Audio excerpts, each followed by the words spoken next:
Welcome to Tripod, our travel retail themed podcast in association with the SEVA Group. I'm Martin Moodie.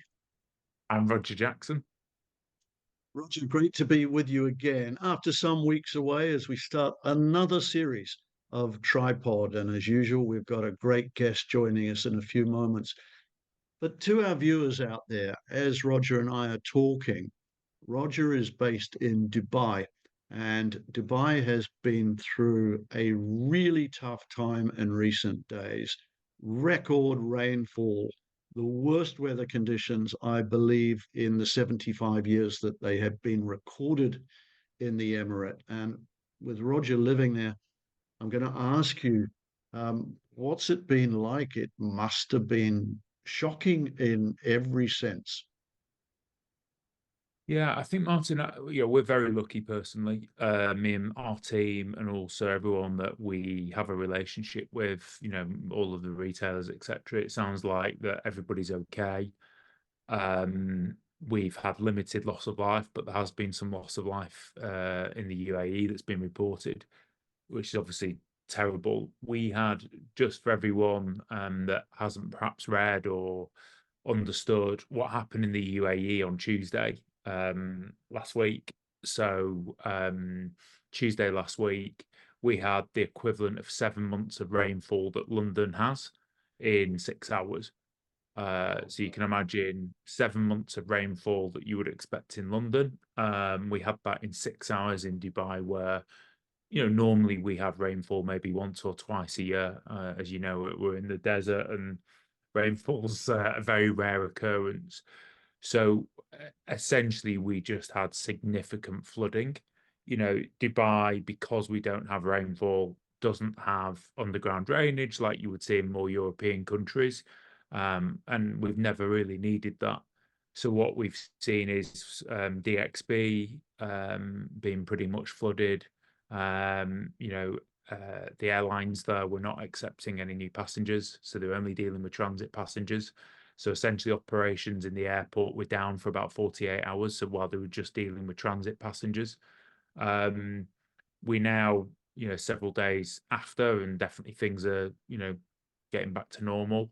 But the destruction on personal, belongings, vehicles, houses, the videos that I've seen, friends that have been in touch is pretty horrific, Martin, and it's going to be quite a few weeks of people trying to sort out their homes with flood damage and cars. Now, luckily, loss of life seems minimal, but disruption and damage to personal property has been absolutely huge, and the impact on the airline infrastructure has been really significant. The one thing I would say, Dubai, as we saw with COVID and as we've seen with lots of other things that have challenged this region, Dubai and the UAE really does have a history of bouncing back very quickly. And already, albeit it's only been a few days after the event, even where I live on the marina, which is where I'm talking to you from today, you could see absolutely no evidence of what happened a few days ago. So I think we will see a number of weeks of challenges for the people and the airport and the infrastructure here. But already, albeit a few days after, things are looking a lot better. Yeah, and not only does Dubai and the UAE in general have that resilience, as you say, they also learn lessons very fast, very smart leadership, as you know, and you can see from all the media that I read in the region that the leadership has really now set about saying, okay, let's analyze what happened. Let's ensure that we're in the best possible shape to handle any such event. God forbid if it comes along again. So we're going to move on now, Roger. And as usual, we've got a top guest lined up for today. Shall we bring him in? Yeah, let's get them on. So this episode's special guest is Paul Duckworth, a UK-based international negotiation and intercultural engagement master practitioner. Now, Paul is based in Nottingham in the UK, where he's a director for CSF, a firm dedicated to providing tailor-made solutions for businesses wishing to grow and develop strategies for change. CSF successfully helps businesses across multiple sectors, including FMCG enterprises, while also supporting entrepreneurs, AI startups, charities, and academia. Now, Paul also spent nearly 9 years as a consulting director with a company well known in the travel retail sector, and that's Total Negotiation, building a stellar reputation as an international specialist in negotiation. And we're going to talk a lot about negotiation today and delivering excellence to companies on a global basis. Well, today's my first meeting with Paul. I met him just before we went live on air, but Roger knows him well, as we'll hear in a moment. Paul, welcome to Tripod. Thank you very much indeed, Martin, and good to see you, and good to see you again, Roger. Yeah, good to see you, Paul. I know you've listened to a few of our podcasts before, and we always like to start off at the very beginning for you. So if you could take us back to some of those early days, where you were born, where you were raised, a bit of schooling, and a bit of those formative years that make you who you are today, that'd be really great. That's great. Thank you very much indeed, Roger. So I was born in to a family who owned a newsagent, so a mom and pop store. You know, I remember my dad having to get up at 4:30 every morning to do the newspapers before the paper boys came around to deliver them out to everybody. So just staying local, going to a local school. And I think my first experience of international travel was going across to see my uncle and aunt in Germany. So my uncle had married a German lady in the late 60s, had a little cousin over there, and traveling across. So on this propeller plane, BEA, I think it was, who was flying out of East Midlands Airport. I got to say, my first experience of airline food wasn't that great. And it wasn't because it was the 1970s. My dad and I had looked at the little plastic tray in front of us and seen this little red thing. And Dad said, I think it's a special tomato. Well, it wasn't. It was a very spicy pepper. And as a 6-year-old, as a father who hadn't really travelled either, yeah, landing and trying to get rid of that spicy taste was a really good move. It did improve after that, and the return journey was a lot better, not least because we were a little bit more cautious about what we were doing and actually asking questions before we started. After that, I went to school locally, and then left at the age of 18. Went to Birmingham for a year, actually, before going off to university up in Manchester. Wasn't quite sure at that stage what I wanted to do. That's been a phase after university as well. But I studied pure mathematics, and I studied geography, and actually managed to save my grant, because we got a government grant at that point, to travel across to Hong Kong. There were stops all over the world. I think about 6 or 7 different stops there on this flight. With Gulf Air, and the infrastructure when we landed in the Middle East, and then the infrastructure in Bangkok was one of the other stops before we landed at Kai Tak, coming down through the hills.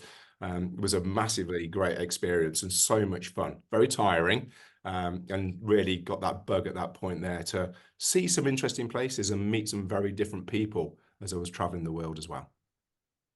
That's great. Gulf Air still going very strong today. Great airline. Yeah, I travelled with them about 3 years ago last, and it had been a long break between them. It was really nostalgic just going on board the plane again. I was travelling in a slightly better seat when I was travelling a couple of years ago than I was that first time, but obviously the prices were related to that as well. Yeah. I noticed you went to university in my home city of Manchester, so you went to University of Salford. From that point, where did life take you to see where we end up with you today, as in terms of your career in negotiation and all of the other? You've had such a long career and lots of different roles in there as well. So could you just talk us through that journey as well? Yeah, I mean, at the stage there, when I left university, I did what many people did. I was fortunate enough to get onto a graduate program, and I moved down to Northamptonshire and started working for Booker. Now, if I'd been working as a buyer for perhaps one of the major supermarkets at that point there, I would have become quite a specialist. With Booker being in wholesale, where margins are much less than Roger, you'd know that from your background as well, going around to the different sheds of the different companies. You know, I was buying a wider range of goods. So it was a really interesting time of seeing lots of different people. World foods were just really starting to grow at that point as well. And whether it was chilled foods, packaged grocery, frozen foods, going off to see some factories across Europe, in Northern Ireland, over in France, or in Belgium, or in the Netherlands as well, was a lovely part of the job. But as a buyer, I wasn't, there wasn't the level of trading that you see other organizations now being able to provide on a global basis. So I really struggled seeing 3 companies. I really struggled seeing Unilever. I really struggled seeing Procter & Gamble, and I really struggled seeing Mars. Not because of the individuals, but because they had these brands, they had this training, they had this alignment. And I've got to say, I dislike seeing Mars so much that I joined them. And I started calling upon mom and pop stores myself down in the southwest of the country, calling upon schools and workplaces as well, and worked my way through Mars in terms of national accounts, spent a time in marketing, one of the internal courses. And both at Booker and at Mars, I met some amazing people, both as colleagues, but also mentors, people that are well known now globally for the jobs that they actually did. And people like David Cheesewright, who went on to become a global COO for Walmart, was my boss's boss and spent time with me. I was really fortunate in terms of spending a little bit of time with the Mars family in my final role in one of the Mars pet care businesses as well. But then after that time, I went off and I traveled around India for 6 months, not for finding some spiritual journey, but I really loved the history, definitely loved the food as well. It was a great break. Came back, met my now wife, and went into the technology area. Lived and worked in Germany, a little bit of time in Holland and Spain as well at that point. And then went into, as you mentioned, TN about 9 years ago now, where again, I could go and start traveling the world. This is where my real interest in the different cultures of commercial conversations, the different cultural international aspects of negotiation. You started seeing the commonalities. Now, those of you listening to the podcast will know that if you've been to some countries, and Germany is a great example of this actually, is you'll walk in and they go, "Oh, but Paul, you don't understand. It's different here." And it is. And as a consultant in whichever area that you're in, as an IT consultant, as a speaking skills consultant, as a commercial consultant, if you only focus on the differences, you'll probably never find a solution. So you focus on the things which are the same. And Germany might be 5% different. If you go to Nigeria, it might be 15% different. That still means it's 85% similar. And when I'm talking to my colleagues and talking to clients, we'll talk about this. Focus on the things which are the same. Then work out how you can do that flexibility on that final time to work out then how can you close that gap. And I know we're going to be talking a little bit more about the international and intercultural aspects, but that really started piquing my interest. And Dubai, where you are at the moment, Roger, is such a fantastic example of a real commercial melting pot. With Dubai duty free, or going to see any of the retailers or most organizations there. I was doing some work with PepsiCo, and in one room of 12 people, there were probably 10 different nationalities. None of whom were Emirati. Very few were actually from GCC. And then they were talking about their counterparts, their buyers, or people inside their organization. I started to realize that unless you started understanding from where the other party was coming, it was very difficult to actually get your starting point on the table. The different expectations which you're going through. We always talk about negotiation being very different to haggling, which it is. But if you're coming from a cultural background where haggling for prices is the norm, and you're as a counterpart not, then you're having to try and work out then, well, how do I set the scene? How do I set the preconditions for this? So that preparation phase, that engagement phase before you go into the commercial discussion is so important. And not really covered in training courses by anybody. The books out there, some of the great negotiation books out there, don't really talk about that international. And probably for yourself, Roger, there's a lot of trial and error going through, or listening to the past experiences of people in your team who have been doing the job for a while. So it's working out what needs to happen.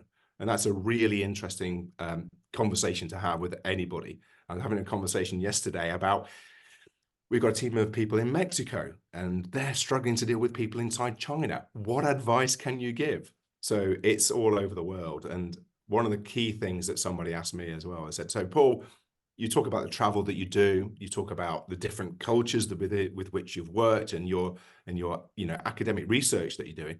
How many cultures do you know? And I went, one. I really don't believe that you can know any more than your own culture.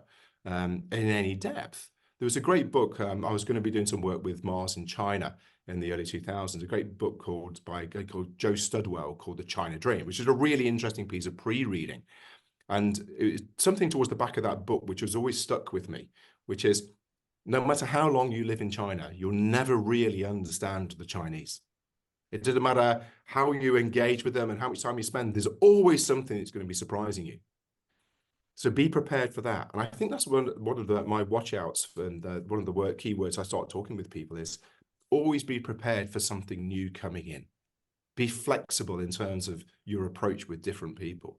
That's got to be key. Having that open mind doesn't mean what they say is right or you have to bend into that, but it's about understanding that there's always something going to be coming which you weren't quite expecting when you were doing your preparation. Yeah, interesting, Paul. You covered off a lot of the question where I was going to go next, because, of course, travel retail by definition is all over the world as well. And you know, I think what you're saying will really jump out to our viewers, because travel retail is absolutely underpinned by negotiations. Roger knows this far better than I do. At all levels, you've got airport retailer negotiations over contracts and over many other points. You've got retailer and brand negotiations. You've got margin, you've got contractual, you've got dispute negotiations, you name it. The success or failure of those dialogues, has such a big impact on the way the subsequent business flows. So let me just draw you a little bit more on the art of negotiation. If you had to talk to the three parties in the Trinity, if you like, the airports, the retailers, the brands, what would be your key takeaways? Well, my key point I'd mention to everybody is the fact that don't just focus on negotiation. And again, it's the parts which lead into that. So I talk about a 5-step approach, and one of them is that first part. So Stephen Covey, it's that seek first to understand before you want to be understood.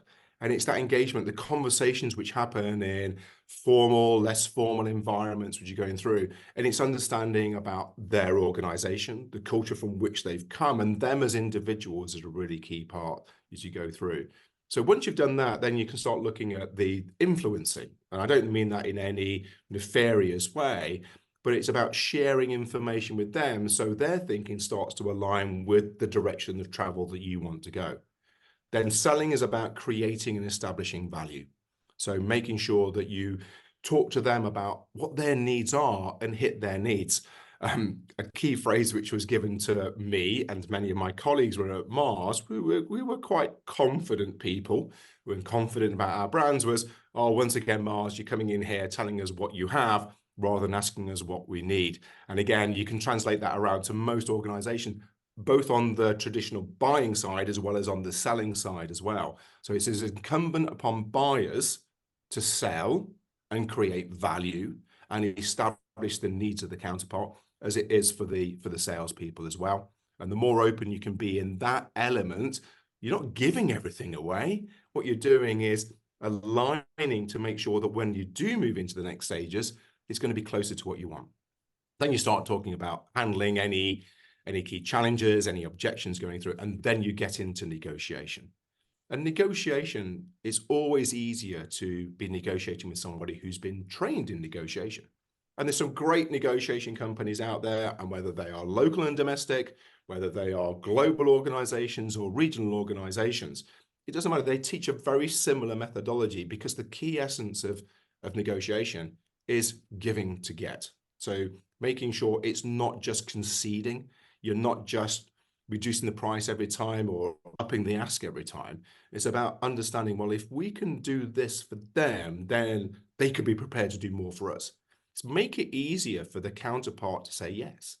I really believe that many of the people we're negotiating with have got that complete power to say yes, but they still have to sell it internally.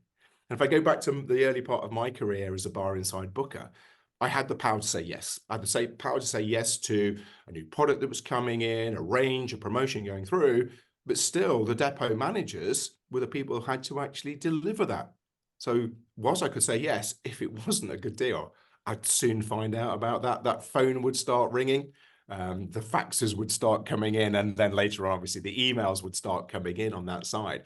So make sure whoever you are in the negotiation, at the end of that time, if you think you've got a successful deal, help the other party sell it internally inside their organization as well, by providing something which they can go back with, and to make their organization feel that there's a deal which works for both parties. Paul, you're really aware of travel retail. I know obviously you've explained as a traveller, and I know you travel a lot still, but also obviously you've done quite a lot of work on the business side. So you've done a lot of work within travel retail. What do you make of the industry that you see today, and what type of role do you think our industry will play in the future? So what's interesting are some of the things which are the same, and again, it's the people walking through terminals. And I think that some of the points of engagement that we see are getting better in many airports, and you've got different styles. So some of the airports which I travel through in Europe, you really are doing the Disney view of exiting through the gift shop, and I have to physically make a decision not to buy anything walking through some of the stores. And other ones you actually have to draw people off the concourse. So, you know, Dubai is a good example of that. And what we're seeing is like such a wide variety of goods. It's how do we attract people into the stores in the first place? So getting that footfall, those door swings coming in. But I think it's going to become more and more important with people. Travel's more expensive than it has been pre-COVID. People have got fixed budgets. It's tighter at home for people. It's finding things which are really attractive for people coming in, and having knowledgeable experts, I believe, who are helping you make some of those choices and go through.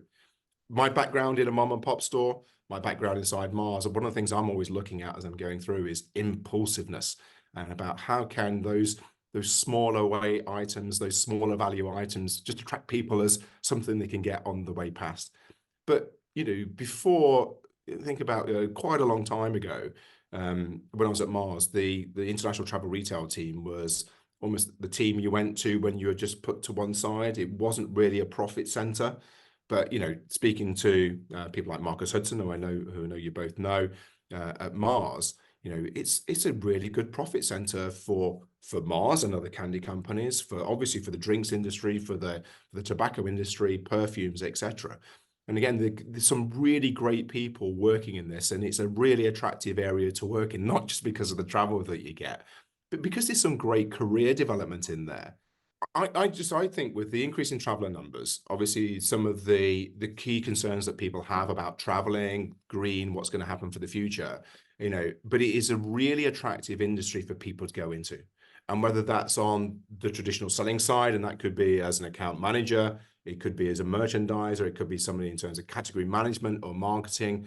It's a really advanced career path now, and it's not that dead end that perhaps I would have seen it in earlier on in my career. It's an absolute pathway into other areas, not just with the travel. And the same on the buying side, the increased professionalism of the retailers, the distributors as well. We can't forget the distributors inside this, especially in some markets in Southeast Asia as well. You know, it's a really great opportunity to advance your commercial skills, advance your business critical thinking as well. And it really sets you up because you will be going into those different cultures, dealing with very, very different types of people. One of the interesting things as well is over the course of the last 9 years, I've seen more and more females working in the international travel retail area as well. Well, you've got to say that, you know, on average, 50% of the passengers you're going through are going to be female. You look at the people who are working inside the shops being predominantly female. So getting a more of a gender balance in all over the world, in more traditionally perhaps male-dominated regions of the world as well, is a really nice thing to see. So there are fewer people who are pale, male, and stale and look like me, and very many more people are out there who are younger with different ideas and are much closer to the needs of the customers and the business with which they're working as well. Yeah, no, really well said, Paul, and that has certainly been the case. And travel retail is certainly not an internal, you know, poor relation anymore in just about any company we could think of, and we'd all welcome that. And of course, Roger's the definitive example of someone who's grown from being in travel retail, because there he was in the channel, and now he's a famous podcast host. So he's come along very well indeed, Paul. Anyway. Well, hopefully now I'll become like an infamous podcast guest as well, and it'd be really interesting to for us to catch up again in say another 5 years and just see again about all the changes which are happening. My best friend from school, he works for the British Airline Pilots Association, and I was talking to him at the weekend, and some of the key points he's talking about are reducing the amount of crew on planes, with regard to the growth of AI and what could happen there, the positives, the dangers. It'd be really interesting seeing about how the service experience would be on board, the service experience as we're walking through, but that need for human connection is absolutely key. And again, working with people again this week, I found out so much more with the off conversations that you have. Don't have to have a physical meeting every time, and there's different benefits for doing things remotely, as we're in 3 completely different time zones ourselves, but actually getting in there and having a conversation which doesn't end on the hour because you're into another meeting, I think is really important. Okay. Well, Paul, before we have a little bit of fun and take you to our resident duty-free island, I just want to ask you, as we always ask our guests, any particular mentors or influences in your life, and what's been quite a career journey? Anyone that stands out, and why? I think to start off with, there was a gentleman called Ian Stewart, who was my first director of buying at Booker. He took a chance on me and accelerated me through the program on that side. At Mars, I've met so many great people, from Bill Ronald, who was the commercial director of Mars at the time, through David Cheesewright, my first boss, Jeremy Haig. More recently, it's, you mentioned in our chat beforehand, speaking to people who've had that great industry experience, such as Phil Humphreys, who Roger would know from Diageo days, other people will know from Coca-Cola days as well, who's still very, very active in talking to people all over the globe. But, I'm speaking through with great people such as Warren, who is the CEO of Scott Work. I speak to some of the people at Gap as well, who are talking to commercial people all over the world at the same time. It's getting that really broad view which goes out. And some people that are especially important to some of my thinking at the moment, I'd still go back to Robert Cialdini. I think his work on influencing is great. And there's a lady that, if you are really interested in international commercial conversations, called Michelle Gelfand. So she's an American academic, produced a number of books. She's very active on LinkedIn. If you follow her, connect with her, read some of her stories as well. And they're really good kickoff points and really good check-in points as well.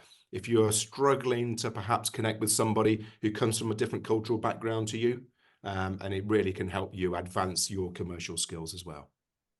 Well, that's pretty important in our industry, almost a definitive global industry, isn't it? So, well, listen, well said and absolutely fascinating, Paul. Like I said, it's a bit of fun time now. It's time to fly you to our resident duty-free desert island. We will fly you, I have to say, in the great comfort of Tripod Airlines. And while you're there, enjoying the serenity of the island, we're going to give you a few creature comforts to while away the time. I'm going to kick off and then hand over to Roger. Firstly, you strike me as a man who probably reads quite a lot. What would be your choice of reading? I'm only going to give you one choice, and why would that be? As you can see behind me, I love reading. It's a great break, and for those of us who travel, when we wake up in the wee small hours of the morning, the choices are switching on the TV in the hotel or finding something to read. A book which I absolutely love is Gulliver's Travels by Jonathan Swift. It can be read on so many different levels. I think the first time I read it, I was in my early teens. It was a fun story. I think we've all seen lots of different adaptations on TV, but reading some of the satire about governments as well, what was relevant for him in the 18th century, we can see so many allegories going through now. And it's a book I've dived into again and again and again. I've got a hard copy behind me. I've got it on my e-reader as well. And it's It's a great story. I could always find something new every time I turn a page. And then you get the most important item, a duty-free item. So I'm hoping it's going to go there on my side of things. But what duty-free item of choice would you take? So which category? And then I guess if I can push you, if it doesn't impact future business, which brand as well? Well, actually, I've had lots of thoughts about this, and I was actually on a car journey yesterday, a long car journey. And I was thinking about this. So, what I would like is an e-reader with a solar charger. That would be something. I love music. I really, really enjoy music, and I know you'll be coming on to ask me about a record as well. I love music. I was very fortunate in terms of seeing Johnny Marr, ex Smiths, at the weekend, and as well. And I was thinking, could I live without gigs? I could. Could I live without music? Maybe, but I definitely couldn't. I couldn't live without all the worlds within which you can exist, as far as literature is concerned. Do you know, me and my wife, my daughter, we went away for Eid over the weekend. Luckily, we got back on Sunday just before the storms in Dubai that we were all talking about as well. And my wife needed a new e-reader, and she couldn't get one in both airports. We went to a large international airport in this region, and obviously a smaller one where we were, but yeah, she just couldn't buy one in the airport. So we were pretty shocked by that. As you mentioned, your next choice is which music. So what one album or one song would you have on our island? And by the looks of it, I think I can see some music behind you as well. So I think you're into music as well. Oh, I love my music, and I think I'm not sure if it's advice, but going to live music is absolutely key.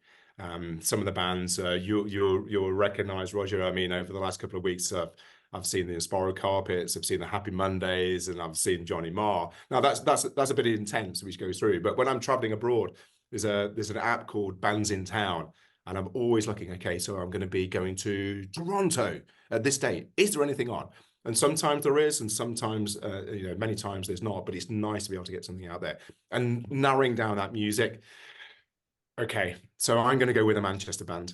I'm going to go with the band that Johnny Marr used to be in. And I'm going to go with The Queen is Dead by the Smiths. Again, I just uplifting tracks. There's tracks to calm you down, which go through inside there. And some of the individual songs are the best 2-3 minutes worth of pop that I'll ever hear. And again, it's something which is always on my phone to listen to in the car from time to time. I was listening to some very strange bands on the way down yesterday as well. I put on an old Yes album, which was 2 hours and 3 minutes long and had 6 tracks. The Smiths is the direct antithesis of that. And again, I think I'd always cheer me up as I was going in, which some people may sound a bit strange for the Smiths. Fantastic. Gosh, outstanding choice. Yes, I haven't heard from them for a long time. Rick Wakeman, wasn't it? It was indeed. Yeah, absolutely. And Bill Bruford going through inside there as well. And again, it's I think it may be like my reading, having an eclectic taste in music, trying something different. And there's quite a lot you don't like, but then you're finding something new which goes through. And very lucky that there's so much music available for so many people to access at the time, and stepping outside of what you would normally always listen to sometimes is a great thing. What's this? This is amazing. Fantastic. That's one of the great things that Spotify has achieved. Of course, I sit here because I work remotely all the time, either at home or in the hotel rooms, and I have Spotify going all day, and it takes me on journeys of music. That's how I discover a lot of music, because if you like this, you're going to like something else, and your taste widens as a result. So great choice there. So we're now going to arrange as our thank you to you for having been in solitary, as it were, on our island for a while. We're going to bring you some friends to you. So a very special desert island dinner, and we're going to fly in 3 guests. Now, they can be from history or they can be contemporary. Who would they be and why? Okay. Again, I'm so glad that we had a few weeks run up to this, because my list has changed. And if you've seen the piece of paper, with a number of scribble outs on there as well. But I think I've come across 3 guests which I'll be really, really happy with. The first guest is Margaret Atwood, who obviously the living Canadian, I think Dame Margaret Atwood now, the living contemporary Canadian author. Yep. It's not because she's won the Booker Prize or anything like that.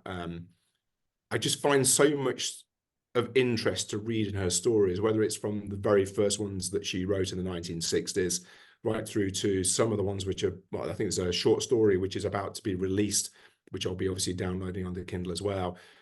Some of the elements coming through in The Blind Assassin, or in obviously The Handmaid's Tale, many people have accessed through some of the TV shows which are going through. Just her mind works in such a different way to mine, and I really enjoyed just reading all of her stories. And one of the things I used to do with traveling was try and find something to collect. So I collected J.G. Ballard stories as I was always going around to different parts of the world. So going across to Asia, where obviously Ballard spent some time around Singapore and Hong Kong and Shanghai, you know, going into secondhand bookstores. And Margaret Atwood's another one where I get the news stories coming through, but trying to find secondhand books that somebody else has enjoyed first has been a fun part of my travels as well. My second person. So you've got Margaret. Who are you going to bring to your table with her? Sorry, Roger. My second guest is going to be Jurgen Klopp. He is the current manager of Liverpool, the exiting manager of Liverpool. I'm not a Liverpool fan. It's not that I follow Liverpool. I don't. I actually follow Notts County. So you can't call me a success supporter in any way, shape, or form. But from the first time he came on the scene, probably about 8-9 years ago now, he's just struck me as somebody in the world of football management with a different approach, a different way of engaging with people, the way he speaks about his family, the way he engages with fans, with the media, with the players. One of my best friends is from Liverpool, a big Liverpool fan as well. He said, I just would like to sit next to him at dinner. You know, so this is a great opportunity for me to invite him along. And I'm not quite sure the link between Margaret Atwood and Jurgen Klopp, but I tell you what, the conversations should be great. And that links into my third person as well. The third person I invite along, unfortunately, is no longer with us, is Ian Banks, the Scottish author. So whether it's from the Wasp Factory, some of the early Granta writers going through, some of his science fiction as Ian M. Banks, Winning Mastermind, talking about whiskey, Roger, as he did a few years ago as well. Unfortunately, no longer with us, taken very much too soon. But again, I think an absolute colossus of a mind. And I would definitely be the person who would be, you know, passing out the oranges at halftime, refilling the water bottles, and just listening in to an absorbing conversation, I would hope, between 3 great individuals. It certainly would be, Paul. I think The Wasp Factory was the first book I read when I emigrated to the UK way back in the late 80s. And I used to pretty much plow through 2 books a week because I was always commuting on the tube, which was the new lifestyle for me. And I read so much in those days. It's one of the things I regret about my current lifestyle. Can't read much. And I remember that book to this day because it's very dark. And absolutely beautifully written. So what a great table you put together. Well, Roger and I'll be there as waiters, and we'll keep the wine flowing. So the conversation, I think, will take care of itself. All right, Paul, just to close off, and again, as a big thank you to you, we're going to fly you anywhere in the world. What's top of your bucket list and why? The Mediterranean. I love traveling globally. But it's also nice to get on a plane and only travel for a couple of hours and get to somewhere very, very different. So the place I'm traveling to is Sardinia. I'm actually traveling to the northwest coast of Sardinia to fly into Alghero. There's a place called Fertilia just north of Alghero, and the beaches there are some of the most beautiful beaches in the world. I think Sardinians wouldn't say they're Italians, but that Italian style cuisine which comes through as well.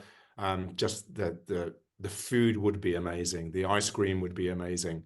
I remember some local wines as well, which, you know, as all local wines do, perhaps don't have a tendency to travel. But when you're there in the sun, having the fantastic food, it fits in really well. So with family, relaxing on beautiful beaches, under great weather with great company, that's definitely going to be my desert island choice. Well, a great choice, and we'll strap you in tight to Tripod Airlines, our distinctly low-cost carrier, but we'll get you there safely, Paul. As a big thank you, it's been great chatting. I really think our viewers will take a lot out of your earlier comments about negotiation, the soft skills that are so important, the whole broader attitude to hearing the other side and responding accordingly, and not going in with too fixed or too definite an agenda. Roger, that would all ring very true for you, I think, having lived the life you've lived professionally. You're involved in negotiations constantly. It was fascinating stuff, wasn't it? Yeah, I think it was. I'm quite lucky, to have seen some of Paul's content. We worked with Total Negotiation when I was at Diageo. Many of the, the team that are over there, Susan Moore used to be one of my colleagues at Diageo, and obviously Mark Cranston, who set up Total Negotiation. And also you mentioned Gap as well, and I've spent many a week with the Gap team as well. And you also mentioned another friend, Phil Humphreys, who was the managing director, obviously, of Diageo Travel Retail many years ago. I think you're absolutely right, and I think humility is the most important one. And I think, one of the biggest things I learned from all of that content I just mentioned was, if you can get both parties to walk away and feel like that a good deal's being done, that's the most important thing. We're not in commodity selling here, like gold or silver or precious metals. So you are going to deal with these people the next day or next week or next time. So it's so important that everybody walks away and feels that a good and fair deal's being had. And I think that's where, especially at the start of my career, perhaps I didn't fully understand that, as Paul mentioned. When you work for some of the larger companies, which I've been lucky to do, and you've got some great brands, sometimes you can feel like you can do what you want. But especially in our industry, in travel retail, which is very, very still family owned, as Martin knows, 6 of our top 10 are still owned by families. So you've got people who've been involved 30 years. I won't say names because we'll upset a few people on here. But many of the key buying contacts in our industry have been involved 30 years, and they've got long memories. So I think it's really important that everyone goes into negotiation with some humility. But as Paul said, both sides being skilled as well, because that's really important as well. All right. Well summed up, Roger. Paul, I understand that things have moved on a little, or maybe a lot, with you career-wise. Tell us about that very briefly. Okay, so with these great opportunities coming through, I've been very lucky in working for some great organizations, and I'm going to be taking up a global role with another great organization, one of the founders of negotiation globally, and that's Scottwork. So that's a company which started 50 years ago, works globally, works in 29 different languages as well. And I'm really proud to be accepting a role there, again, helping different clients in different countries, in even more languages than ever, trying to find those areas which work for both them and for their counterparts. And most importantly as well, I think we sometimes forget this, for the consumers, for the people who are going into the shops. And it has to be that win-win-win. It has to be a win for your client. It has to be a win for their customer, but it has to be a win for, well, me and you, Martin, and you, Roger, those of us who are actually traveling on board, in stores, engaging with different people. All right. Congratulations on the new role, Paul. We wish you well in it. Thanks, Paul. You've been a terrific guest. We've had such a great series and so much fun and so much learning on Tripod, and you've added to that heritage. So thanks for being with us. Wish you the very best in all that lies ahead, and we might just take you up on your suggestion of bringing you back in a few years just to see how the world has moved on. But thanks for now, Mr. Paul Duckworth. So, Roger, that was an interesting conversation with Paul, and I learned a lot about the art and the do's and don'ts, I suppose, of negotiation. What did you make of it?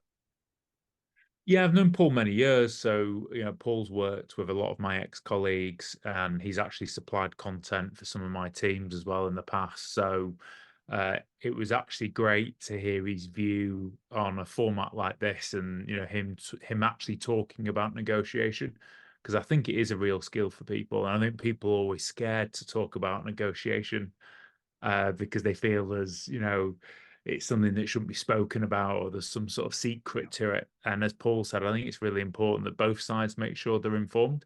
I like Paul, the way he approaches things, his content is really pragmatic as well. And, the warmth and how humble he is, I think really comes across.